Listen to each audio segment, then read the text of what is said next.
বাংলাদেশে প্রায় 2 লক্ষ মসজিদ রয়েছে। এই মসজিদের কয়েক লক্ষ খতিব, ইমাম, মুয়াজ্জিম সাহেব রয়েছেন।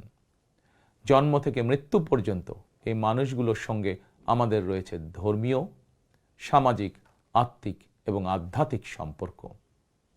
এদের অনেকেই আর্থিকভাবে পিছিয়ে রয়েছেন।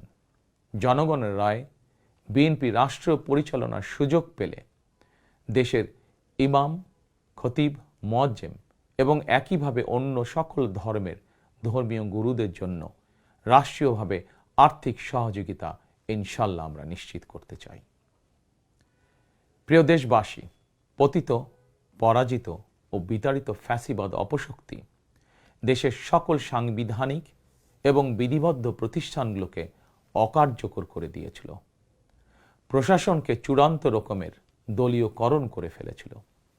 প্রশাসন পরিচালনায় বিএনপির নীতি হবে প্রতিটি সাংবিধানিক প্রতিষ্ঠান চলবে সাংবিধানিক নিয়মে।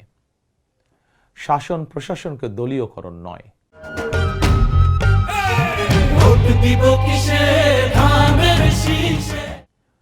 প্রশাসনে নিয়োগ কিংবা পদোন্নতি হবে মেধা এবং যোগ্যতার ভিত্তিতে। জনপ্রশাসন সঠিক ভিত্তির উপর প্রতিষ্ঠিত হতে না পারলে আমাদের কোনো উদ্যোগেরই সুফল মিলবে না। আমরা ইতিমধ্যেই জনগণের সামনে উপস্থাপিত আমাদের দলীয় ইশতেহারে বলেছি, জনগণের রায় বিএনপি রাষ্ট্র পরিচালনার দায়িত্ব পেলে সরকারি কর্মকর্তা এবং কর্মচারীদের জন্য যথাসময়ে জাতীয় পে স্কেল ঘোষণা এবং বাস্তবায়ন করা হবে। প্রিয় দেশবাসী, বিশ্বের বিভিন্ন দেশে প্রায় 1.5 কোটি প্রবাসী বাংলাদেশির বসবাস। প্রবাসীরা অনেকেই বাংলাদেশে তাদের প্রিয় পরিবার পরিজন ছেড়ে বিশ্বের বিভিন্ন দেশে বসবাস করেন। বৈদেশিক আয়ের ক্ষেত্রে বাংলাদেশে গার্মেন্টস সেক্টরের পরই প্রবাসী বাংলাদেশিদের অবদান। কিন্তু দেশে প্রবাসীদের সুযোগ সুবিধা, সম্মান এবং মূল্যায়নের ক্ষেত্রে তাদের অভিযোগ দীর্ঘদিনের। দেশে বিদেশে প্রবাসীদের সম্মান, সুযোগ সুবিধা, সুরক্ষা, অধিকার নিশ্চিত করার লক্ষ্যে এবার আমরা প্রবাসী কার্ড প্রবর্তনের পরিকল্পনা গ্রহণ করেছি।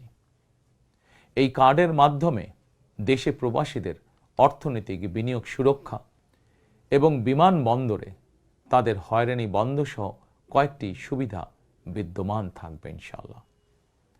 দক্ষ বাংলাদেশি শ্রমিক বিশ্বের কোনো দেশে কাজের নিশ্চয়তা বা অফার পেলে বিদেশে কর্মস্থলে যোগদানের জন্য তাদেরকে যাতে দেশে তাদের জায়গা জমি বিক্রি করতে না হয়, এজন্য রাষ্ট্রীয়ভাবে তাদেরকে সহজ শর্তে ঋণ সুবিধা দেওয়ার পরিকল্পনা আমাদের রয়েছে।